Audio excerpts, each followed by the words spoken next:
इस वीडियो में हम फेयर वैल्यू गैप किसे कहते हैं और उसके उपयोग से आप किस तरह अपनी ट्रेड एंट्री को प्लान कर सकते हैं, इसके बारे में जानने वाले हैं।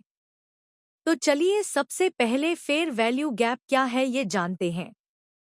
जब भी मार्केट में प्राइस अपने बैलेंस एरिया को छोड़कर किसी एक जगह से दूसरी जगह पर बहुत तेजी से जाते हुए बड़ी बड़ी कैंडल्स बनाती है तो इसका मतलब यहाँ प्राइस में इम्बैलेंस बन रहा है। यानी कि लेफ्ट साइड के उदाहरण में मार्केट में इस जगह पर सेलर्स के मुकाबले बायर्स ज्यादा होने के कारण दोनों की संख्या में अंतर बढ़ने से बायर्स बढ़े हुए कीमतों पर बाइंग करने के लिए तैयार होने से मार्केट में बाइंग प्रेशर बढ़ता है, जिस कारण प्राइस बहुत तेजी से ऊपर निकल जाती है। उसी तरह जब मार्केट में बायर्स के मुकाबले सेलर्स अगर ज्यादा संख्या में मौजूद हो तो उससे वो प्राइस को कम कीमतों पर बेचने के लिए तैयार हो जाने के कारण मार्केट में उस लेवल के पास सेलिंग प्रेशर बढ़ने से प्राइस तेजी से ऊपर जाती है। वैसे ही जब मार्केट में बायर्स के मुकाबले सेलर्स ज्यादा होते हैं तो वो स्टॉक्स को कम दामों में बेचते हैं, जिससे सेलिंग प्रेशर बढ़ने से प्राइस तेजी से नीचे जाती है। मार्केट में प्राइस इसी तरह बैलेंस से इम्बैलेंस के दौरान घूमती रहती है, जिस कारण चार्ट्स पर अलग अलग चार्ट पैटर्न्स बनते रहते हैं। एक अक्यूमुलेशन जोन से जब मार्केट पहली बार निकलता है तो अगर बायर्स की संख्या ज्यादा हुई तो प्राइस ऊपर की तरह ब्रेकआउट करती है। उस समय यहाँ ऊपर बहुत से सेलर्स अपने सेलिंग ऑर्डर्स को लगाकर बैठे होते हैं, जिससे जब भी प्राइस इस एरिया में आती है तो उनके सेलिंग ऑर्डर्स एक्सिक्यूट हो जाते हैं। मगर बहुत बार अगर मार्केट में प्राइस अपने लोएस्ट लेवल्स पर ट्रेड करती है तो उस समय बहुत बड़ी संख्या में बायर्स यहाँ बाइंग करते हैं, जिससे प्राइस ऊपर बढ़ती है। लेकिन अगर यहाँ जितने बायर बाइंग करना चाहते हैं उनके मुकाबले में सेलर्स की संख्या कम होती है तो यहाँ पर जो सेलर्स पहले अपने सेलिंग ऑर्डर्स को नीचे लगाकर बैठे थे वो अब अपने सेलिंग ऑर्डर्स को ऊपर की तरफ शिफ्ट करते हैं, जिस कारण बायर्स को महंगे दामों में स्टॉक्स को खरीदना पड़ता है, जिससे प्राइस तेजी से ऊपर बढ़ती है। इसलिए यहाँ प्राइस में इम्बैलेंस या फिर गैप बनता है, जिसे हम दो कैंडल्स के बीच में क्लियरली देख सकते हैं। अब क्योंकि बायर्स ने मार्केट में प्राइस के फेयर वैल्यू यानी कि उचित दामों से ज्यादा भाव देकर उसे खरीदा है, इस वजह से हम इसे फेयर वैल्यू गैप कहते हैं। अब प्राइस इम्बैलेंस या फिर फेयर वैल्यू गैप को जानने के बाद इसे चार्ट्स पर किस तरह से ड्रॉ करना है ये सीखते हैं। अगर मार्केट में एक अपट्रेंड के दौरान चार्ट पर इस तरह से कैंडल स्टिक पैटर्न बनता है तो उस समय हमें नीचे से ऊपर की तरफ 3 कैंडल्स को इस तरह मार्क करना है, जहां पहली कैंडल्स की क्लोजिंग के पास और तीसरी कैंडल्स की ओपनिंग के पास हम इस तरह से 2 लाइन को अगर चार्ट पर बनाते हैं तो हमें यहाँ क्लियर गैप नजर आता है। इसी गैप को हम प्राइस इम्बैलेंस या फिर बुलिश फेयर वैल्यू गैप कहते हैं। इसी तरह अगर मार्केट में एक बेयरिश ट्रेंड चल रहा है तो पहली बेयरिश कैंडल की क्लोजिंग और तीसरे कैंडल की ओपनिंग के दौरान हम लाइंस को बनाएंगे तो यहाँ हमें दोनों के बीच में गैप नजर आएगा, जिसे हम बेयरिश फेयर वैल्यू गैप कहते हैं। लेकिन अगर बुलिश प्राइस एक्शन में पहली कैंडल की क्लोजिंग नीचे है मगर उसकी कैंडल विक अगर क्लोजिंग से ऊपर है तो हम यहाँ कैंडल विक के ऊपरी पॉइंट से लाइन को बनाएंगे। उसी तरह तीसरी कैंडल की निचली विक से हम एक लाइन को बनाएंगे। अब अगर इन दोनों के बीच में गैप बनता है तो हम इसे वैलिड फेयर वैल्यू गैप कहेंगे। लेकिन जब भी मार्केट में प्राइस बैलेंस बनाकर बायर्स और सेलर्स को समान रूप से मार्केट में शामिल होने का मौका देते हुए 2 कैंडल्स के दौरान अगर कोई भी गैप नहीं बनाती तो यहाँ चार्ट पर कोई भी फेयर वैल्यू गैप मौजूद नहीं रहेगा। इसलिए इस तरह के प्राइस एक्शन को हम बैलेंस प्राइस एक्शन कहेंगे, क्योंकि यहाँ प्राइस में कोई भी इम्बैलेंस मौजूद नहीं है। साथ ही बहुत बार इस तरह से एक बड़ी बेयरिश रेड कैंडल चार्ट पर बनने के बाद अगली कैंडल की ओपनिंग और क्लोजिंग अगर इस कैंडल के अंदर होती है और अगर कोई इनसाइड कैंडल चार्ट पर बनती है तो हमें यहाँ सबसे पहली वाली रेड कैंडल को नंबर 1 कहना पड़ेगा और इस तरह से कैंडल्स की नंबरिंग करनी पड़ेगी। अब यहाँ एक नंबर कैंडल के हाईएस्ट पॉइंट और तीसरे कैंडल के लोएस्ट पॉइंट से लेकर अगर हम 2 लाइंस को ड्रॉ करते हैं तो यहाँ पर जो गैप बनेगा हम उसे फेयर वैल्यू गैप कहेंगे। इसलिए चार्ट पर अगर इनसाइड कैंडल बनती है तो हमेशा मास्टर कैंडल के हाई और लो पॉइंट को ध्यान में रखकर फेयर वैल्यू गैप को चार्ट पर ड्रॉ करना है, नहीं तो बहुत से ट्रेडर इनसाइड कैंडल के हाई और लो पॉइंट से लेकर फेयर वैल्यू गैप को ड्रॉ करते हैं, जो कि एक गलत प्रैक्टिस है।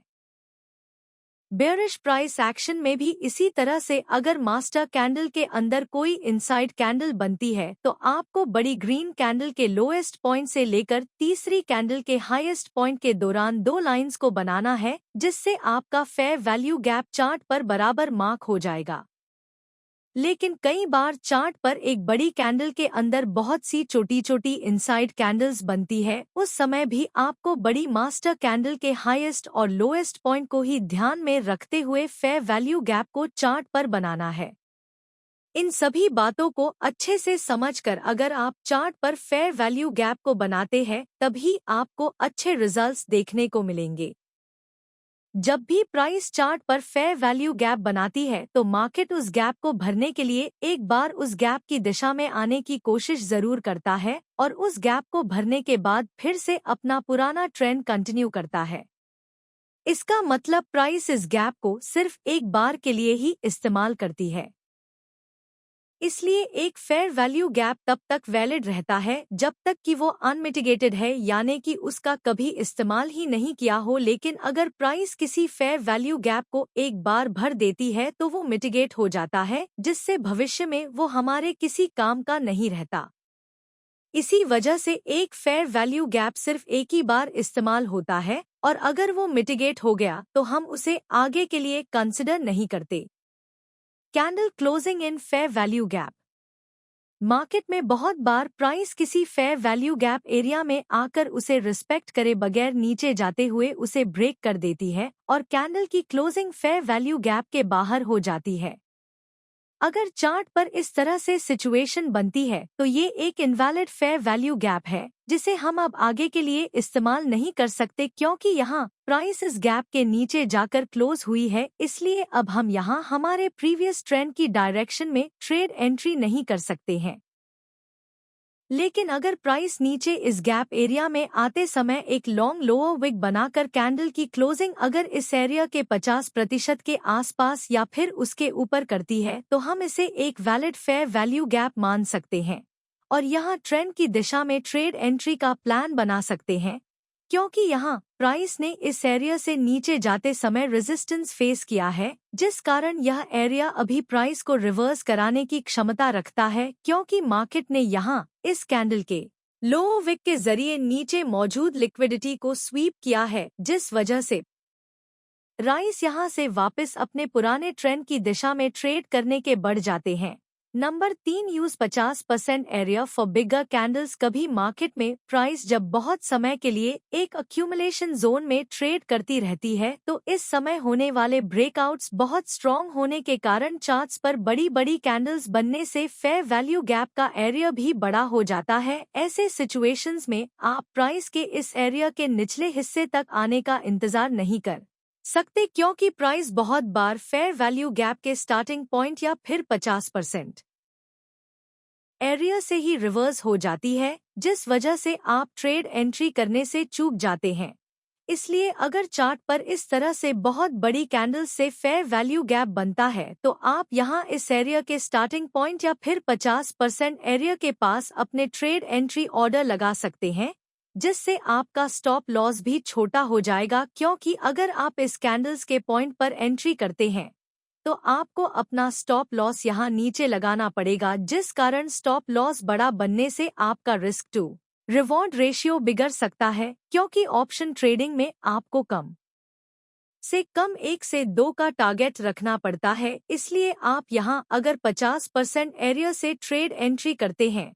तो आपका स्टॉप लॉस छोटा होने के कारण रिस्क टू रिवॉर्ड रेशियो भी मेंटेन रहेगा। एक बात को ध्यान रखें, अगर चार्ट पर बुलिश फेयर वैल्यू गैप बनता है तो आपका स्टार्टिंग पॉइंट यहाँ ऊपर से शुरू होता है, इसलिए यही से आपको ट्रेड एंट्री प्लान करनी है। और अगर चार्ट पर एक बेयरिश फेयर वैल्यू गैप बनता है तो आपका स्टार्टिंग पॉइंट यहाँ ऊपर से शुरू होता है, जिससे आप यहाँ से बेयरिश ट्रेड एंट्री को प्लान कर सकते हैं। Break of structure. जब भी प्राइस चार्ट पर एक वैलिड ब्रेक ऑफ स्ट्रक्चर बनाने के बाद फिर से नीचे आती है तो उस समय फेयर वैल्यू गैप एरिया से सपोर्ट लेकर वापस ऊपर जाने के चांसेस बहुत ज्यादा होते हैं,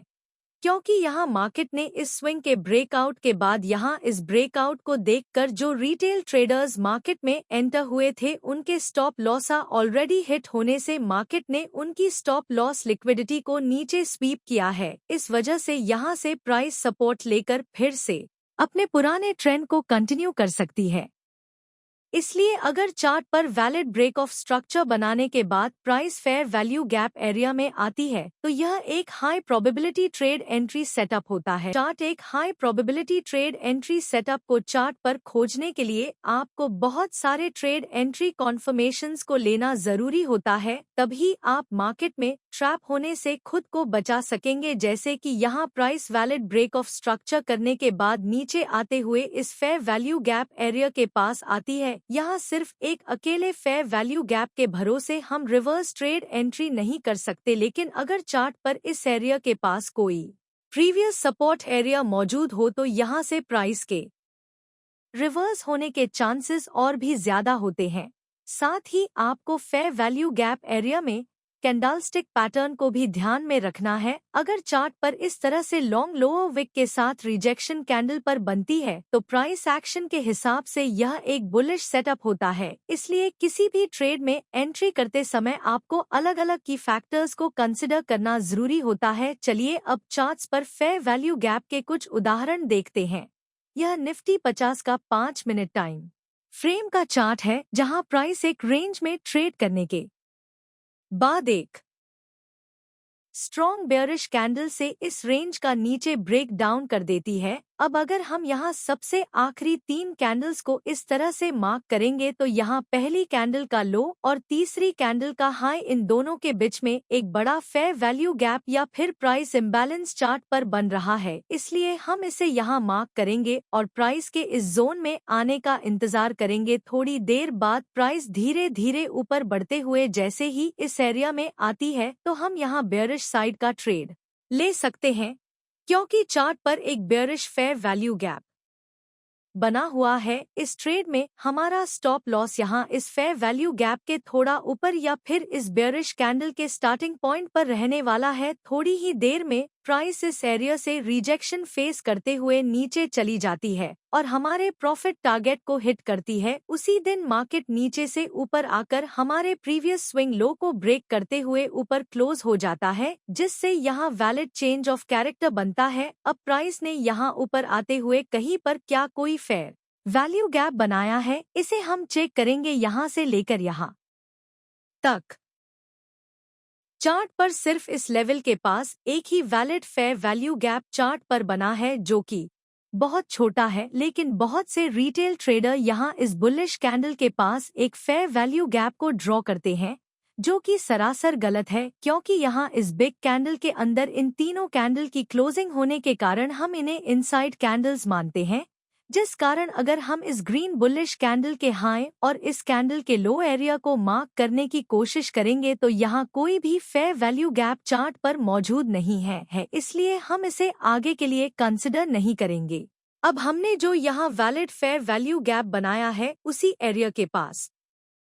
मार्केट में एक प्रीवियस रेजिस्टेंस जॉइंट बना हुआ है, जहां से मार्केट नीचे गिरा था। अब यह रेजिस्टेंस एरिया हमारे लिए यहां सपोर्ट का काम कर सकता है। अब क्योंकि हमारा फेयर वैल्यू गैप छोटा है, इसलिए हम यहां लास्ट स्विंग के पास हमारे स्टॉप लॉस को लगाने वाले हैं। थोड़ी ही देर में मार्केट यहाँ इस तरह से प्राइस एक्शन बनाने के बाद हमारे फेयर वैल्यू गैप एरिया से सपोर्ट लेकर ऊपर निकल जाता है। अगर आप यहाँ नोटिस करेंगे तो इस रेड कैंडल की लोअर विक ने नीचे की लिक्विडिटी को स्वीप किया है और इस कैंडल की क्लोजिंग हमारे